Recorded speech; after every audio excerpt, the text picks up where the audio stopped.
नमस्कार, आप देख रहे हैं न्यूज़ 24। मैं हूं आप सभी के साथ विपनेश माथुर। और आइए अब ब्रेकिंग विद एजेंडा की शुरुआत करते हैं और आज बात होगी बिगड़ेगा बीजेपी का गणित। यह है बड़ा सवाल। जाति में बटेंगे सवर्ण और दलित, ये दूसरा बड़ा सवाल। 2022 की जंग हर बीतते दिन के साथ नया रोमांच लेकर आ रही है।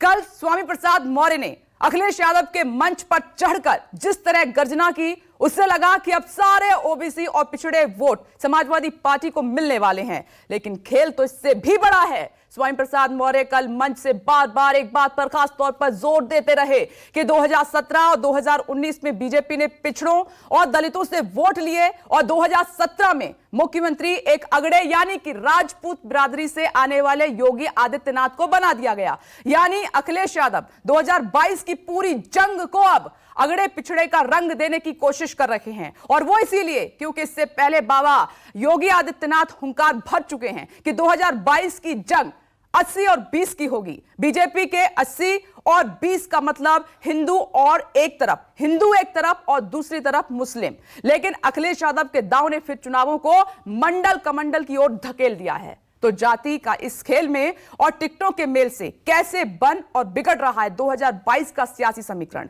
राजीव रंजन आपको समझाएंगे, क्योंकि ग्राउंड जीरो पर लगातार वो माहौल देख रहे हैं। साथ ही नेताओं के पैनल से जानेंगे कि क्यों चुनाव में विकास के मुद्दे पीछे छोड़कर जाति और धन के मुद्दों को हमेशा धार दी जाती रही है। लेकिन सबसे पहले चुनावी संग्राम में 80 और 85 वाला वो बयान तो जरा सुन लीजिए। जो गलतफहमी के शिकार हैं और अंकगणितीय आंकड़ों को प्रदेश में थोपने का प्रयास कर रहे हैं, मुझे लगता है किसी गलतफहमी के शिकार होंगे। ये चुनाव 80 बनाम 20 का होगा। 80% समर्थन एक तरफ होगा, 20% दूसरी तरफ होगा। और मुझे लगता है 80% सकारात्मक ऊर्जा के साथ आगे बढ़ेंगे। 20% हमेशा विरोध किए हैं, विरोध करेंगे, लेकिन सत्ता बीजेपी की आएगी। बीजेपी फिर सबका साथ सबके विकास के अभियान को आगे बढ़ाने का कार्य करेगी। ये जो 80 और 20 की बात कर रहे हैं, 80% लोग तो समाजवादी पार्टी के साथ समर्थन में खड़े ही हो गए थे। उन समाजवादी पार्टी के साथ जो गठबंधन था उसके साथ खड़े ही हो गए थे। और जिन जिन लोगों ने आज मंच को देखा होगा, इस मैदान को देखा होगा और स्वामी प्रसाद मौर्य जी की बात सुनी होगी, 20% भी उनके खिलाफ हो गए होंगे। आप कहते हो, नारा दे रहे हैं 80 और 20 का,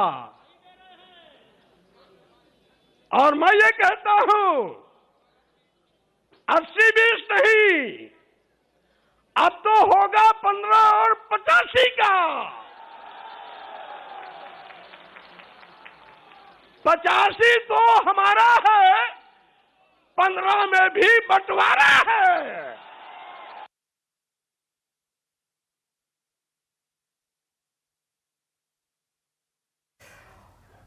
और इस बीच एक और बड़ी खबर का रुख कर लेते हैं। अखिलेश यादव के साथ गठबंधन कर सकते हैं चंद्रशेखर आजाद, ये सूत्रों के हवाले से बड़ी खबर आपकी टीवी स्क्रीन पर, इस पर भी है हमारी नजर। लखनऊ में आज कुछ बड़ा होने जा रहा है। थोड़ी देर में चंद्रशेखर आजाद की प्रेस कॉन्फ्रेंस भी होने जा रही है। सूत्रीय हमें जानकारी दे रहे हैं 2 बार अखिलेश यादव से मुलाकात हो चुकी है चंद्रशेखर आजाद की, और उस मुलाकात की तस्वीरें भी हमने आपको दिखाई हैं। तो ये पूरी उम्मीद लगाई जा रही है, कयास लगाए जा रहे हैं कि चंद्रशेखर आजाद अखिलेश यादव से हाथ मिला सकते हैं। और ये तस्वीरें आपके सामने। आज भी यूपी की सियासत में हलचल मची हुई है। आज बीजेपी की पहली लिस्ट का सबको इंतजार है, तो मायावती भी अपने जन्मदिन पर बीएसपी की पहली लिस्ट जारी कर सकती हैं। इधर चंद्रशेखर आजाद समाजवादी पार्टी के साथ गठबंधन कर सकते हैं और इसका ऐलान आज की प्रेस कॉन्फ्रेंस में हो सकता है। तो अखिलेश यादव आज 12:30 बजे प्रेस कॉन्फ्रेंस कर कुछ नया ऐलान करने वाले हैं। और इधर कल अखिलेश यादव की वर्चुअल प्रेस कॉन्फ्रेंस में मुड़ी भीड़ देखकर चुनाव आयोग ने उनसे जवाब भी मांग लिया है। और आज फिर रैलियों और भीड़ को लेकर एक अहम बैठक हो सकती है। इन तमाम बड़ी खबरों पर, इस हलचल पर हमारी नजर है। और आइए आज आपको हम समझाएंगे, ब्रेकिंग विद एजेंडा में बड़ा डिस्कशन होगा और ये समझाएंगे कि आखिर क्यों उत्तर प्रदेश की जो राजनीति है और जो चुनाव है वो मंडल कमंडल की ओर स्विच होता हुआ दिखाई दे रहा है। और साथ में 80-20 का मतलब और 85-15 का मतलब, ये आज हम आपको समझाने वाले हैं। खास मेहमान हमारे साथ जुड़ गए हैं। BJP spokesperson Manish Shukla ji हमारे साथ मौजूद हैं। आपका स्वागत है ब्रेकिंग विद एजेंडा में इस डिस्कशन में। समाजवादी पार्टी स्पोक्स पर्सन विजय राठी साहब हमारे साथ मौजूद हैं, आपका भी बहुत बहुत स्वागत है। साथ ही मेरे 3 सहयोगी राजीव रंजन नोएडा से हमारे साथ जुड़ गए हैं और लखनऊ से अशोक तिवारी अपडेट करेंगे, आज की हलचल हमें बताने वाले हैं। कुमार गौरव दिल्ली से हमारे साथ मौजूद है। लेकिन सबसे पहले राजीव आपके पास आते हुए, राजीव ये क्यों पिक्चर में दिखाई दे रहा है कि उत्तर प्रदेश का विधानसभा चुनाव मंडल कमंडल की ओर स्विच होता हुआ दिखाई दे रहा है?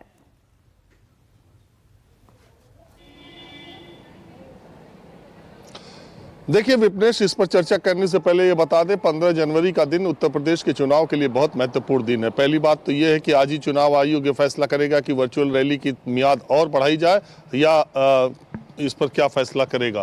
15 जनवरी तक उसने फिजिकल रैली पर रोक लगाई थी, आज उसको फैसला करना है। दूसरी बात यह है कि आज भारतीय जनता पार्टी में रामवीर उपाध्याय, जो कि बसपा के एक कद्दावर नेता थे और ये पश्चिम से आते हैं, आज भारतीय जनता पार्टी वो ज्वाइन कर सकते हैं। तीसरी महत्वपूर्ण बात यह है कि चंद्रशेखर, जो कि जिनका प्रभाव पश्चिमी उत्तर प्रदेश के दलित युवा वोटरों में अच्छा खासा है और पीछे एक दशक में उन्होंने मेहनत करके अपना एक मुकाम, अपनी एक जगह बनाई है तमाम आंदोलनों के जरिए, वो समाजवादी पार्टी के साथ गठबंधन का ऐलान करेंगे। उनकी 2 बैठकें जो हुई थी उसमें सीट को लेकर के कुछ बातचीत हुई थी, जो अब वो सहमति बनती हुई दिख रही है। चूंकि पहले चरण का मतदान उसी इलाके में है जहां पर चंद्रशेखर का थोड़ा बहुत प्रभाव, जितना भी है जो प्रभाव है वो उसी इलाके में है जहां पहले चरण का मतदान है, तो आज वो भी बात फाइनल हो जाएगी। जहां तक बात मंडल और कमंडल की है, देखिए उत्तर प्रदेश की राजनीति फिर एक बार 90 के दशक के दौर पर वापस जाती हुई दिख रही है और इस समय पूरा उत्तर प्रदेश में एक ही चर्चा है कि ये चुनाव हिंदू मुस्लिम यानी धार्मिक ध्रुवीकरण पर होगा या फिर अगड़े पिछड़े यानी कि फॉरवर्ड बैकवर्ड पर होगा। हम लगातार ब्रेकिंग विद एजेंडा में ये बात करते रहे बहुत शुरू से कि ये एक्सप्रेसवे, ये विकास, ये पुल, ये सड़कें, ये सारी परियोजनाएं धरी की धरी रह जाएंगी। जब चुनाव का ऐलान होगा तो सीधे सीधे यही बातें शुरू हो जाएंगी। अभी आप देखिए, कल एक नया घटनाक्रम हुआ है। राष्ट्रीय मुस्लिम मंच, जो आरएसएस का एक संगठन है, उसने मुसलमानों को अपनी तरफ आकर्षित करने के लिए आरएसएस का ये जो राष्ट्रीय मुस्लिम मंच है, वो मुसलमानों के डोर टू डोर बुकलेट बांटने का काम करेगा। यानी कि जो 80-20 की बात योगी आदित्यनाथ ने की है और जिस पर चुनाव लड़ा जाएगा, दूसरी तरफ से उस 20% में भी सेधमारी की कोशिश, 3 तलाक को ले लीजिए, दूसरे जो मुसलमानों को के लिए मोदी योगी सरकार ने काम किए हैं वो भी उनको गिना नहीं। तो ऐसा नहीं है कि 80-20 में ये उस 20 की तरफ भी पहुंचने की और उसमें सेधमारी की कोशिश में लगे हैं 80-20 कहने के बावजूद। ठीक इसी तरह से जो 85-15 की बात है, वो एक तरफ तो इस इलेक्शन को बैकवर्ड फॉरवर्ड करने की बात है, उसके सिर्फ एक वजह है। एक वजह यह है कि अब तक किसी ने भी बिहार, और मैं बार बार ये बात कहता हूं कि बिहार और उत्तर प्रदेश में पिछले 3 दशकों में किसी भी पार्टी ने अभी तक ये हिम्मत नहीं की कि उनके मुख्यमंत्री का चेहरा सवर्ण हो, फॉरवर्ड हो और वो 52% से ज़्यादा बैकवर्ड वाली पॉपुलेशन में चुनाव लड़ने का दम ठोक सके। चूंकि योगी आदित्यनाथ को जाति राजीव, चंद्रशेखर आजाद का ऑफिस बंद करा दिया है पुलिस ने लखनऊ में, जरा सुन लेते हैं पुलिस क्या कह रही है। कॉन्फ्रेंस करी थी, सोशल डिस्टेंसिंग और सारे नॉर्म्स उन्होंने पालन कर रहे हैं। चुनाव आयोग एमसीसी लागू हो गई, उसके पालन के गाइडलाइन के हिसाब से काम करे तो अच्छा रहेगा। उनको अवगत करा दिया गया इससे। तो इनके ऊपर कोई कार्रवाई भी होगी क्या? अगर गाइडलाइन का वायलेशन करते हैं तो उचित कार्रवाई की जाएगी। मेरा नाम है और रात में कल शाम को ट्वीट किया गया है प्रेस कॉन्फ्रेंस का। रात भर पुलिस सो रही थी, रात में पुलिस को जो है होश नहीं आया कि प्रेस कॉन्फ्रेंस कल सुबह होने जा रही है। जब प्रेस कॉन्फ्रेंस होने का टाइम शुरू हो गया तो 10 मिनट पहले आके जो है इस तरीके से पुलिस तानाशाह रवैया इस्तेमाल कर रही है, जो कि ये बहुत गलत है। परमिशन नहीं आता। अरे मैं पूछ रहा हूँ किस बात की परमिशन भैया? क्या प्रेस कॉन्फ्रेंस करने के लिए पुलिस ने लिख के दिया है कि प्रेस कॉन्फ्रेंस करने के लिए परमिशन लेनी पड़ेगी? और क्या अगर कुछ करते हैं और गाइडलाइन का अनुपालन नहीं करते हैं तो कार्रवाई भी होगी? हाँ, तो उनका अधिकार है, उनके हाथ में कलम है, वो कर सकते हैं। अभी पीसी होगी कि नहीं होगी? क्योंकि बिल्कुल होगी पीसी जी ने कहा था आने के लिए। बिल्कुल पीसी होगी और वो आने के लिए निकल रहे हैं, तैयार हो रहे हैं। अब इस पर भी रार छिड़ गई है। देखिए, समाजवादी पार्टी के साथ गठबंधन की अटकलें, इस बीच पीसी पर भी रोक लगा दिया, ऑफिस भी बंद कर दिया है। राजीव, मैं आपके पास आती हूं, एक बार अशोक तिवारी से इस पर अपडेट लेती हूं। तो अशोक तिवारी, चंद्रशेखर आजाद पुलिस पर ही आरोप लगा रहे हैं कि रात को क्या पुलिस सो रही थी? 10 मिनट पहले ऑफिस भी बंद करा दिया, प्रेस कॉन्फ्रेंस भी रुकवा दी। देखिए, निश्चित तौर पर विपनेश, आज सुबह 10 बजे का समय निर्धारित किया गया था जब चंद्रशेखर आजाद को लखनऊ के इंदिरा नगर में जो पार्टी का मुख्यालय है वहां पर उनको प्रेस कॉन्फ्रेंस करनी थी। कल पार्टी की तरफ से इस बात को सार्वजनिक भी किया गया था और जो पार्टी का ट्विटर हैंडल है उससे इस बात को सार्वजनिक करने की कोशिश भी की गई थी। आज सुबह जो वहां पर लोकल पुलिस है वो आजाद समाज पार्टी के ऑफिस पर पहुंची और वहां पर कोविड नियमों के उल्लंघन का हवाला देते हुए फिलहाल वहां पर जो तमाम सारे लोग थे उनको ताकीद किया गया कि आप कोविड नियमों का पूरी तरह से पालन करिए और अगर इसका पालन नहीं किया जाता है तो फिर आप यहां पर इस तरह के कार्यक्रम का आयोजन नहीं कर सकते हैं। तो आप देखिए कि अभी तक चंद्रशेखर रावण पार्टी के मुख्यालय पर पहुंचे नहीं है जहां पर उनको प्रेस कॉन्फ्रेंस करनी थी, लेकिन कार्यकर्ताओं से पुलिस की नोकझोंक भी हुई है और उनकी तरफ से यह आरोप लगाया जा रहा है कि कल रात से इस बात की सूचना सभी को दे दी गई थी कि चंद्रशेखर आज लखनऊ में रहकर प्रेस कॉन्फ्रेंस करने वाले हैं, कई सारे महत्वपूर्ण विषयों पर वो अपनी बात रखने वाले हैं। लेकिन अचानक सुबह आकर पुलिस ने पार्टी का कार्यालय बंद करा दिया और यह कहा कि अगर कोविड नियमों का पालन नहीं किया जाता है और क्या इस बात की अनुमति ली गई थी कि यहां पर इस तरह का आयोजन किया जा रहा है। तो ये एक गंभीर आरोप चंद्रशेखर की पार्टी के वर्कर्स की तरफ से पुलिस प्रशासन पर लगाया जा रहा है। हालांकि अभी थोड़ी देर बाद चंद्रशेखर भी पार्टी के मुख्यालय पर पहुंचने वाले हैं। कार्यकर्ताओं की तरफ से यह कहा जा रहा है कि प्रेस कॉन्फ्रेंस जो पहले से निर्धारित थी वो प्रेस कॉन्फ्रेंस जरूर होगी और वो प्रशासन इससे इस बात को लेकर भी सवाल खड़ा कर रहे हैं कि क्या प्रेस कॉन्फ्रेंस लेने के लिए भी अब जिला प्रशासन से अनुमति लेनी पड़ेगी। तो अभी थोड़ी देर बाद जब चंद्रशेखर मौके पर पहुंचेंगे पार्टी के मुख्यालय पर तब तस्वीर और साफ हो पाएगी कि आखिरकार उनका अगला कदम क्या होता है। लेकिन इतना जरूर है कि इस पूरे घटनाक्रम को लेकर आप देखिए कि आरोप और प्रत्यारोप का दौर भी शुरू हो गया है। राजीव, अब मैं इसके राजनीतिक मायने आपसे समझना चाह रही हूं।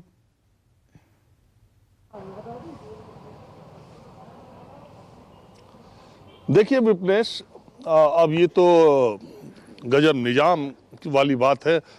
अगर आप उत्तर प्रदेश में अगर आप इस वक्त देखें, लखनऊ में भी देखें और नोएडा, गाजियाबाद समेत तमाम शहरों में देखें, शाम को मौसम आप देख ही रही हैं, तो चाट के ठेलों पर 15 लोग 20 लोग एक साथ पानी बताशे खा रहे हैं। वहाँ कोविड प्रोटोकॉल का उल्लंघन नहीं हो रहा है। अगर 10 लोग कहीं किसी पार्टी की प्रेस कॉन्फ्रेंस कर रहे हैं और वर्चुअल कर रहे हैं या 10-20 पत्रकार वहाँ पहुँच जा रहे हैं तो वहाँ कोरोना प्रोटोकॉल का नियम दरअसल क्या है, अभी 2-3 दिन पहले अशोक खुद वहां पर मौजूद थे। भारतीय जनता पार्टी के दफ्तर में हजारों की संख्या में टिकटार्थी वहां पहुंचे थे जब बैठक हो रही थी, तब वहां कोरोना प्रोटोकॉल नहीं था। लेकिन अब जब कल समाजवादी पार्टी के दफ्तर में कोरोना प्रोटोकॉल के बावजूद वहां कोई आदमी मास्क लगाए नहीं था, उसको मालूम था इतने लोग इकट्ठा हुए थे, तो बगल में गौतमपल्ली थाना का जो SHO है उनको निलंबित कर दिया गया, उनको सस्पेंड कर दिया गया। और समाजवादी पार्टी के बगल में ही वो थाना है। तो अब ये नियम कानून सबके लिए एक जैसे होंगे, सड़क पे चलने वालों के लिए भी होंगे, हर पार्टी के कार्यक्रम में होंगे। महामारी एक्ट कब से नहीं है उत्तर प्रदेश में? महामारी एक्ट जो है वो 31 दिसंबर को था, पीछे उसको बढ़ा करके मार्च तक कर दिया गया। उस महामारी एक्ट के दौरान सारे पार्टियों की जनसभाएं, रैली होती रही। अखिलेश यादव अपनी विजय रथ यात्रा निकालते रहे, कोरोना प्रोटोकॉल की धज्जियां उड़ाते रहे। प्रधानमंत्री नरेंद्र मोदी की रैली हुई, गृह मंत्री अमित शाह रोड शो करते रहे। उस समय था उत्तर प्रदेश में महामारी एक्ट, लेकिन सरकार थी, चुनाव आयोग का आचार संहिता लागू नहीं थी। जिस स्टेडियम में आपने देखा लाखों के हजारों की संख्या में छात्रों को बुला के टैबलेट बांटे गए, लैपटॉप टैबलेट जिस दिन बांटे गए उस दिन भी उत्तर प्रदेश में महामारी एक्ट लागू था। तो ये सारी पार्टियां सब कुछ करती रहीं, लेकिन अब चुनाव आयोग है, चुनाव आचार संहिता लागू हो गई है, तब अब उसके हिसाब से अब अलग अलग चीजें हो रही हैं। वही बात है कि अगर सारे लोगों के साथ एक जैसा व्यवहार नहीं किया गया तो निश्चित तौर पर राजनीतिक आरोप प्रत्यारोप लगेंगे। अगर सब पे कार्रवाई एक साथ नहीं की गई तो पता चले कि अभी आप शर्मा की चाय की दुकान पर लखनऊ में जाकर देखिए, वहाँ 50 लोग चाय पी रहे होंगे, समोसे खा रहे होंगे। अभी आप भारतीय जनता पार्टी के कार्यालय के पास जाइए, अभी आप समाजवादी पार्टी के कार्यालय पर जाइए, तो ये तो लोग घूम ही रहे हैं। कौन मास्क लगा रहा है, कौन सोशल डिस्टेंसिंग कर रहा है? तो ये इसको इसीलिए मैंने कहा कि आज 15 जनवरी है, चुनाव आयोग इस पर जो है संज्ञान इन सब घटनाओं का लेगा और आगे क्या करना है इसके बारे में दिशा निर्देश लेगा। आज बहुत इंपॉर्टेंट दिन इस लिहाज से भी है। विपनेश, इस पर मैं जवाब लूंगी। राजीव, आप बने रहे हमारे साथ। कुमार गौरव का भी मैं रुख कर लेती हूं और वो बीजेपी की लिस्ट पर नजर बनाए हुए हैं। कुमार गौरव, ये तो बड़ी खबर है ही कि बीजेपी अपनी पहली लिस्ट जारी कर सकती है, लेकिन इस बीच एक और बड़ी खबर है कि जो MLA पार्टी छोड़कर जा रहे हैं अब जो टिकट कटने वाले थे उन पर बीजेपी सोच विचार कर रही है कि अब नहीं टिकट काटेंगे, कुछ ऐसा चल रहा है क्या?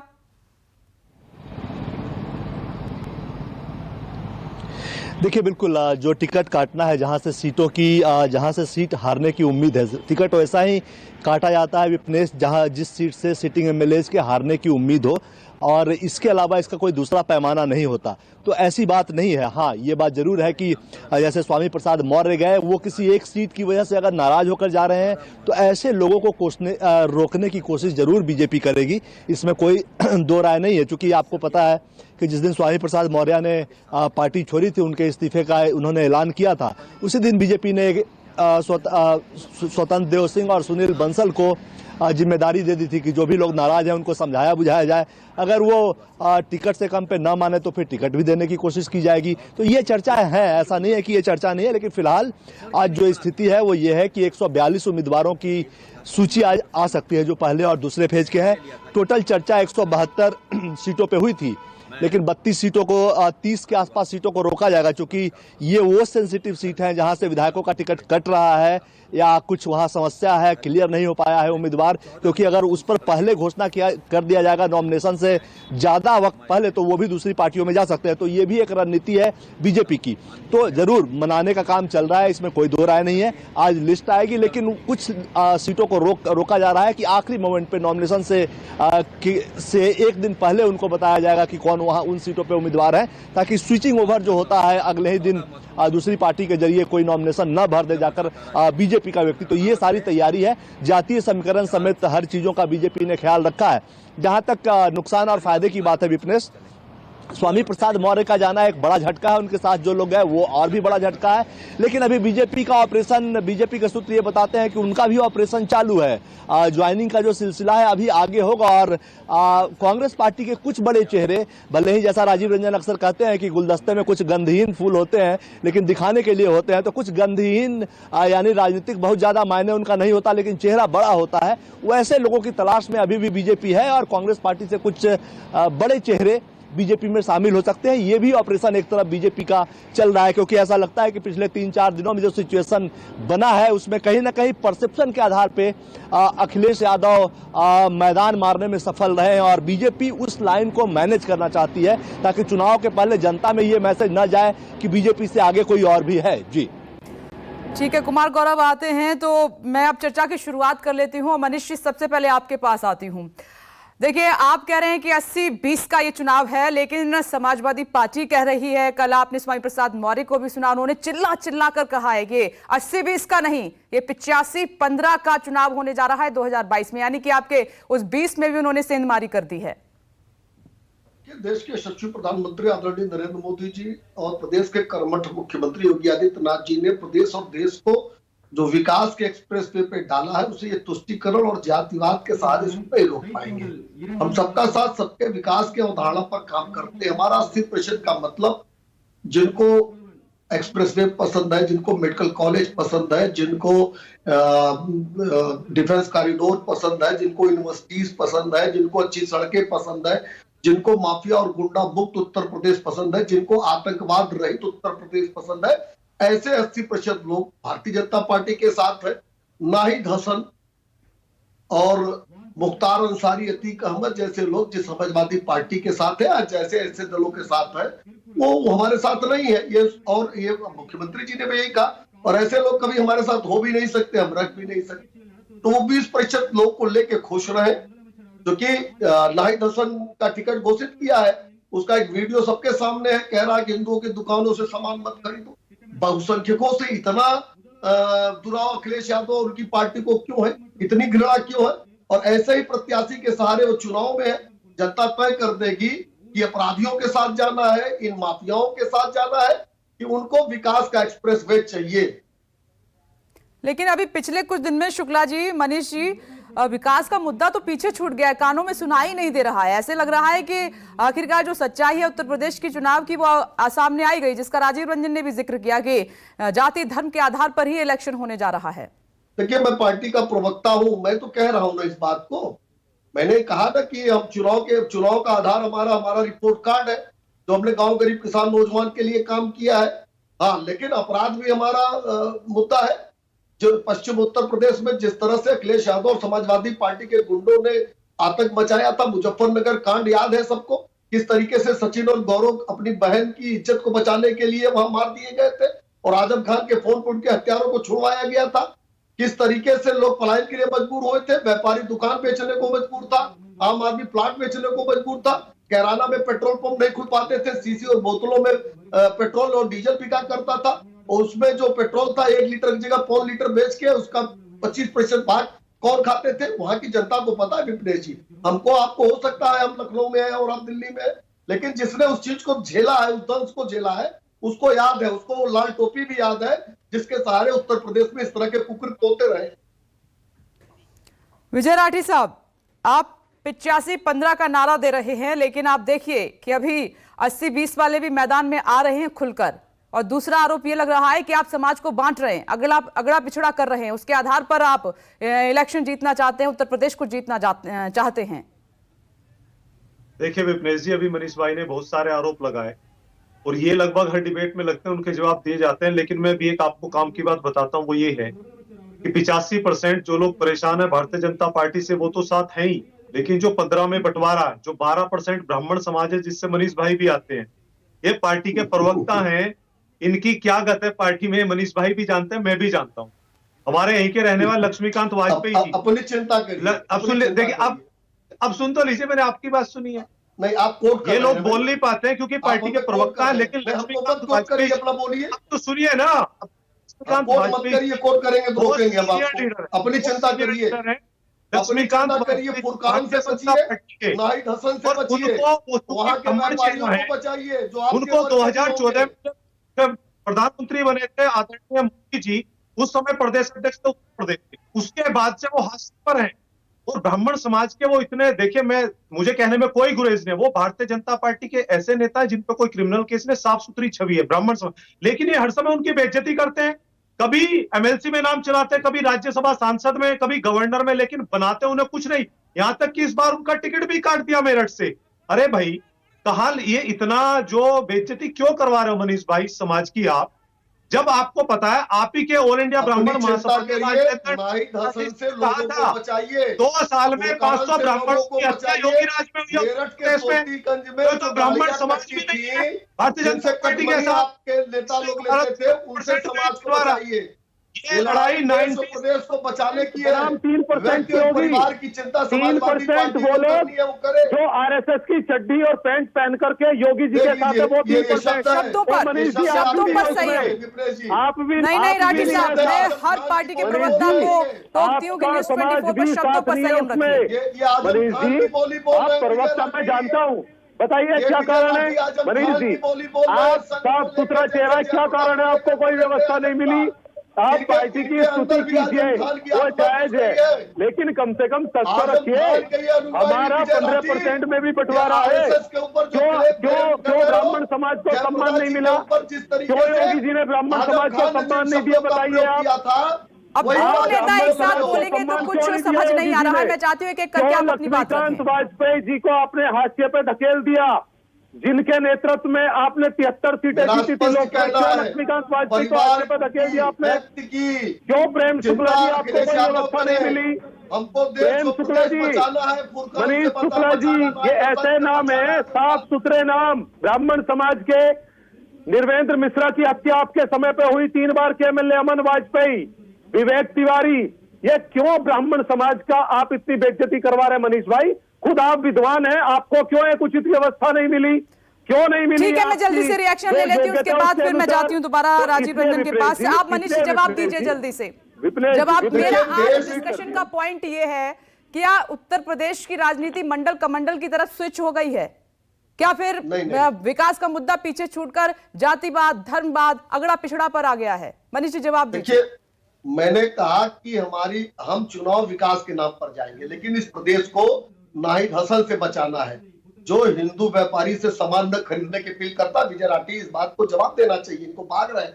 फुरकान से बचाना है, मेरठ के सोतीगंज के उन कबाड़े व्यापारियों से बचाना है जो प्रदेश और देश भर की गाड़ियों को चुरा कर वहां काटी जाती है, उनसे बचाना है के बेटों से। ये परिवार की चिंता, व्यक्ति की चिंता, विजय बेटी का बलात्कार किया, हमको प्रदेश की चिंता। अब 1 मिनट रुक जाइए मनीष जी, ये 1 मिनट, दूसरी दिशा में जा रहे हैं हम, 1 मिनट रुक जाइए। I request to you Manish ji और राठी साहब दोनों रुक जाइए। राजीव आप बोलिए, वो सवाल भी अधूरा रह गया था। राजीव, एक इंपॉर्टेंट सवाल ये है, क्या अखिलेश यादव मंडल कमंडल की राजनीति, यानी वो जो 90 का दशक था वो 2022 में लेकर आ रहे हैं, क्या उसकी तर्ज पर वो चुनाव जीतना चाहते हैं, या फिर अब प्रधानमंत्री नरेंद्र मोदी का कद इतना बड़ा हो गया है कि ये अगड़ा पिछड़ा जाति धर्म सब पीछे छूट जाता है?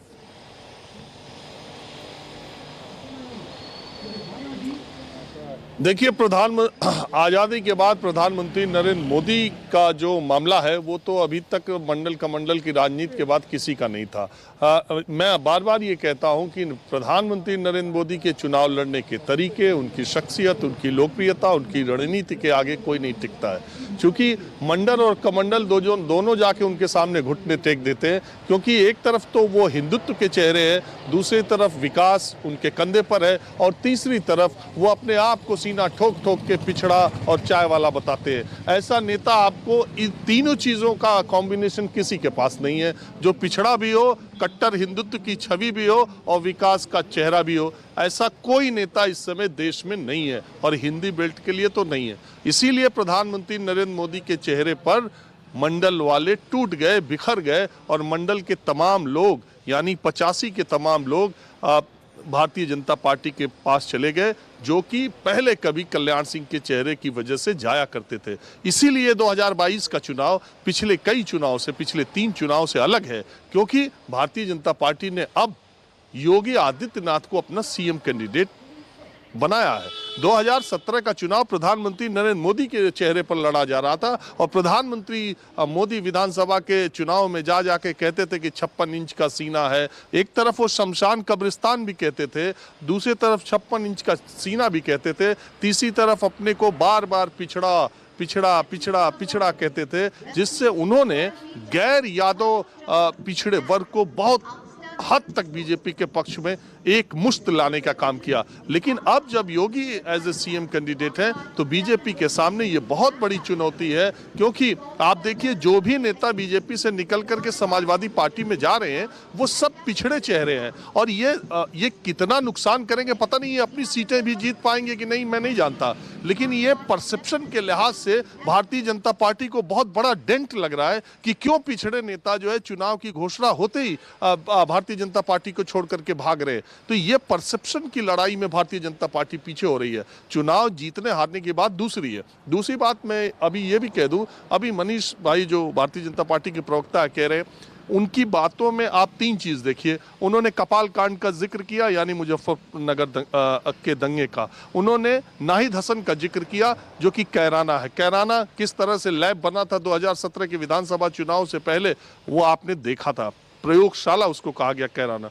तीसरा जिक्र क्या किया उन्होंने, मेरठ के सोती बाजार का। इन तीनों के बारे में देखिए, कपाल कांड 2013 में हुआ था, अब 2022 हो रहा है। अगर 9 साल पुरानी घटना को आप बार बार, उसके बाद 3 चुनाव भी हो चुके हैं, और 2013 के कपाल कांड को अगर भारतीय जनता पार्टी याद दिलाती है, इसका मतलब है कि वो 80-20 करना चाहती है। अगर पहली लिस्ट में 39 लोगों के नाम निकले हैं, अगर नाहिद हसन का आप नाम बार बार ले रहे हैं, इसका मतलब है कि आप 80-20 करना चाह रहे हैं। अगर सोती बाजार, मैं कह रहा हूं मेरठ की जो सोती बाजार थी, वो इतना बड़ा गोरख धंधा था विपनेश, जिसकी आप कल्पना नहीं कर सकती। लोग अपनी गाड़ियां इंश्योरेंस से क्लेम पाने के लिए ले जाके उस मार्केट में देते थे, और 1 घंटे के अंदर गाड़ी काट दी जाती थी। माइनॉरिटी के लोग ज्यादा वहां उनकी दुकानें थी, ऐसा नहीं है कि सिर्फ उन्हीं की थी। मैं वहां पर गया हूं और मैं जानता भी हूं। तो बहुत सारे, और गाड़ियां काट दी जाती थी, लोग इंश्योरेंस से क्लेम लेते थे। सैकड़ों करोड़ रुपए का इंश्योरेंस कंपनियों को चूना सोती बाजार से लगता था, और भी तमाम वहां धंधे, गोरख धंधे हुआ करते थे। कभी किसी का इंजन चुरा के बेच दिया, ये कर दिया। देखिए, चोरी का मार्केट जब होता है तो लोग चोरी करके उस मार्केट में बेच देते हैं, तो चोरी की जो आदतें, उसको बढ़ावा मिलता है। एक बड़ा फैसला योगी आदित्यनाथ का है ये, मैं सोती बाजार को बंद करने का, ये मैं कह रहा हूं और मैंने देखा है। और लेकिन बात क्या है, उस बाजार से जुड़ा हुआ कौन था? माइनॉरिटी को लोग थे ज्यादा, तो इसलिए उसको वो कबाड़ी वहाँ कहे जाते थे। ज़्यादा तो बिजनेस वहाँ कबाड़ का था, लेकिन ये काम भी बड़े पैमाने पर होता था, उसको बिल्कुल बंद करा दिया चुनाव से। ऐसा नहीं है कि योगी आदित्यनाथ आए जब सरकार में तब बंद कराया, वो अभी कुछ दिन पहले बंद कराया। तो ये तीनों अब कहाँ से शुरू होता है आप देखिए, दिल्ली के जस्ट बगल से कैराना है, कैराना से 60-70 किलोमीटर आप दाहिने की तरफ जाएंगे तो मेरठ है, और मेरठ से 60 किलोमीटर मुजफ्फरनगर है। और तीनों मतलब पूरी बेल्ट जो पहले फेज में चुनाव हो रहा है, उस पूरी बेल्ट को भारतीय जनता पार्टी इस तरीके से ले जाएगी।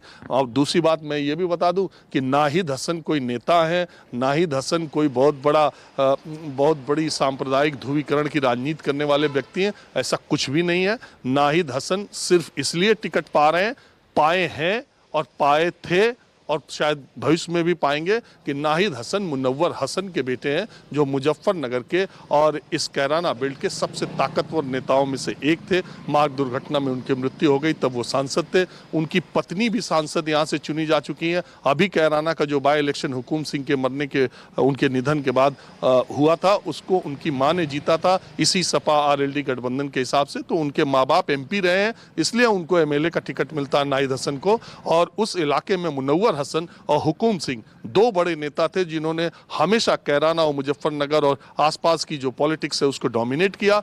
नाहिद हसन मुनव्वर हसन के बेटे, उनको टिकट मिला है। आज भारतीय जनता पार्टी की जो लिस्ट जारी हो रही है, हमारे साथी जो वहां पर गौरव हैं, उनके मुताबिक उन्होंने एक दिन लिस्ट का जो सूत्रों के मुताबिक नाम दिया था, तो उसमें उसी कैराना सीट से उसी हुकुम सिंह की बेटी मृगांका सिंह को भारतीय जनता पार्टी भी टिकट देने जा रही है। जो हुकुम सिंह और मुनव्वर हसन पिछले 30 साल से आमने सामने लड़ते रहे थे, कभी वो जीतते कभी वो जीतते, उन्हीं के बेटे नाहिद हसन को सपा और RLD ने उम्मीदवार बनाया, और हुकुम सिंह की बेटी को मृगांका सिंह को भारतीय जनता पार्टी एक बार पहले उम्मीदवार बना चुकी है, बनाने की बात चल रही है। तो इसमें ये आप इसको कतई इस तरह से न देखें, चूंकि वो दो राजनीतिक परिवारों के दो वंशज हैं और उनके ऊपर उस क्षेत्र में उनका जनाधार है, इसलिए उनको टिकट मिल रहा है। ये बात अलग है, लेकिन इसको उठाया जाएगा 80-20 के तौर पर, और 85-15 की बात देखिए। चंद्रशेखर आज अगर प्रेस कॉन्फ्रेंस कर पाते हैं तो वो इसी बात का ऐलान भी करेंगे। ठीक है, मैं इस पर दोनों मेहमानों से जवाब ले लेती हूँ। अशोक तिवारी, आती हूँ आपके पास जल्दी से। मनीष जी, इन इतने पुराने मुद्दों को उठाने का मतलब क्या है? मतलब आप उत्तर प्रदेश में 80-20 की तरफ ले जा रहे हैं, धकेल रहे हैं, इस इलेक्शन को करना चाहते हैं? नहीं, हम कौन होते हैं ढकेलने वाले?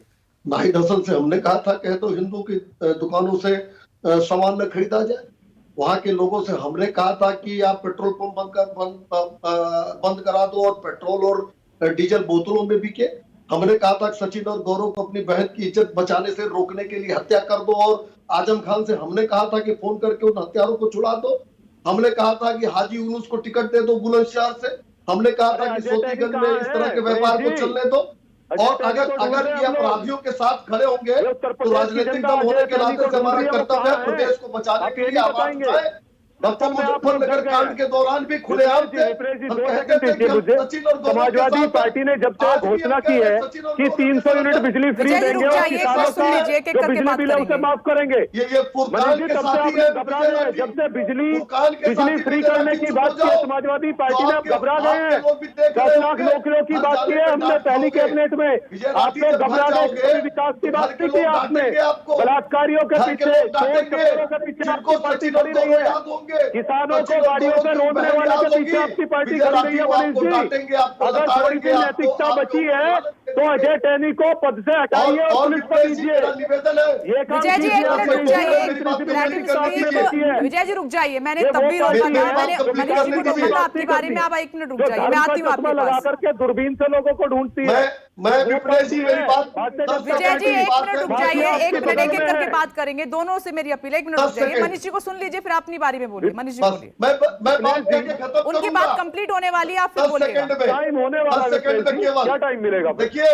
देखिए जो जल्दी से मनीष जी जल्दी से कंप्लीट कीजिए। जो फुरकान के साथी है, जो सचिन और गौरव के हत्यारे के साथी है, विजय राठी उनके साथ खड़े होंगे तो मेरी न सही अपने घर में आप जाओगे, अपने समाज में जाओगे, लोग लताड़ेंगे, डांटेंगे, लालच भेजेंगे कि तुम अपराधियों के साथ, आतंकवादियों के साथ, माफिया। नहीं मनीष जी, फिर मेरे सवाल का जवाब दीजिए। मतलब ये बीजेपी ने उत्तर प्रदेश में मान लिया है कि जो 20% वोट बैंक मुसलमानों का है वो आपका नहीं है, वो आपसे नाराज हैं, आप कुछ भी कर लीजिए, वो आपके साथ, मतलब आपने नकार दिया है उनको। नहीं, ट्रिपल तलाक के विषय पर भारतीय जनता पार्टी ने मुस्लिम बहनों का साथ दिया, उसमें भी अखिलेश यादव पार्ट खड़े हुए और कठबुल्लों के साथ खड़े हो गए। बहुत समय दे दिया, मैं जवाब दे दूं। ठीक है विजय राठी जी बोलिए। मैं कह रही हूं कि जब एक समान था तो ये नारा देने की 80-20 और 85-15 करने की जरूरत ही नहीं थी। राठी साहब क्यों कर रहे हैं आप, ये क्यों बांट रहे हैं आप? मैं 85% क्या पूरे 100 के 100% त्रस्त है भारतीय जनता पार्टी से उत्तर प्रदेश में। आप एक सवाल का जवाब लीजिए इनसे विपनेश जी। अभी इन्हीं की विधानसभा में द्विवेदी है लंबुआ सीट से, उन्होंने पूछा है योगी जी से कि भाई अत्याचार क्यों, आपके विधायक हैं, उन्होंने सवाल पूछा तो उसका जवाब नहीं देंगे मुझे पता है। और आप डर गए इस चीज से क्योंकि 300 यूनिट बिजली फ्री करने का हमने वादा किया। मैं राठी साहब वो चंद्रशेखर आजाद प्रेस कॉन्फ्रेंस कर रहे हैं, उनको सुन लेते हैं। मीडिया के सभी साथियों का, बहनों का धन्यवाद।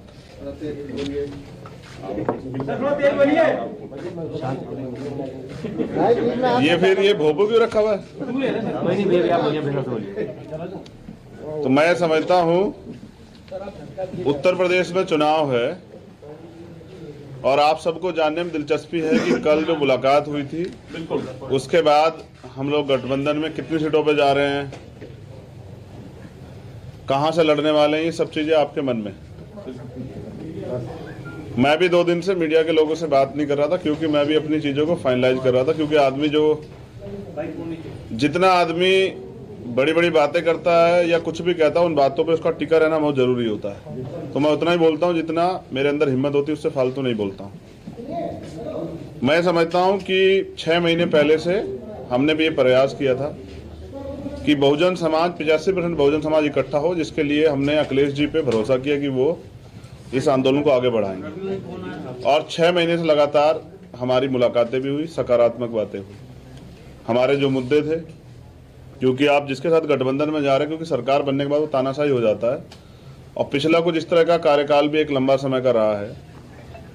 तो जो मुद्दे थे जैसे प्रमोशन रिजर्वेशन का मामला, सामाजिक न्याय का मामला, बैकलॉग का मामला, सब पे बात हुई। मुस्लिम साथियों को भी उन्होंने 18-19% आरक्षण देने की बात की थी। सब चीजें बात होने के बावजूद मैं समझता हूं कि सब चीजें, क्योंकि घोषणा करना और उन पे खड़े रहना, मुझे जवाब देना है समाज को। 2 अप्रैल के मुकदमे सरकार ने लगाए, इस सरकार को रोकने का हमने तमाम तरह से प्रयास किया और इसलिए से 2 दिन से मैं यहां हूं। 1 महीना 10 दिन से हमारी बातचीत चली और अंत तक पहुंची, क्योंकि पिछले 9 साल से लगातार हम बहुजन समाज के लोगों को इकट्ठा करने का काम कर रहे हैं। बड़ी मुश्किल से हम अपने लोगों के अंदर रीढ़ की हड्डी पैदा कर पाए। उनका विश्वास टूट गया था कि भाई वो आगे नहीं बढ़ पाएंगे, क्योंकि जब हमारे आंदोलन की विचारधारा बदली, जो पिछला आंदोलन था, तो तकलीफ हुई। अच्छा, इस विषय में ये भी याद दिला दूं कि आज बहन जी का जन्मदिन है, तो माननीय बहन जी को भी जो है जन्मदिन की हार्दिक बधाई। वो दीर्घायु हो, स्वस्थ रहें और उनके लंबी उम्र की मैं कामना करता हूं तथागत बुद्ध से। भरपूर प्रयास किए गए, क्योंकि हमारे लोगों का एक भरोसा है। पिछली बार जो अखिलेश जी की सरकार में हुआ, उनको ये डर है कि अगर हमारा लीडर वहां नहीं होगा तो कल जो सरकार बन जाएगी हमारे लोगों के वोट से, तो मुझे नहीं लगता कि उन पे सारे मुद्दों पे बात हो पाए, क्योंकि जो उनकी पार्टी से शेड्यूल कास्ट के लीडर जीत के जाएंगे या नहीं भी जाएंगे, वो बेचारे अपने राष्ट्रीय अध्यक्ष के प्रति खिलाफ नहीं हो सकते। पूरी जिम्मेदारी से 2 दिन यहाँ रहने के बाद, सारी पार्टी कार्यकर्ता बात करने के बाद, सारी चीजों को छोड़ के हमने तय किया कि बीजेपी को रोकना है, किसी भी कीमत पे रोकना है। हम लोग बीजेपी को सत्ता में नहीं आने देंगे, क्योंकि मैं निर्दोष होते 16 महीने जेल में रहा, 100 से ज्यादा मुकदमे।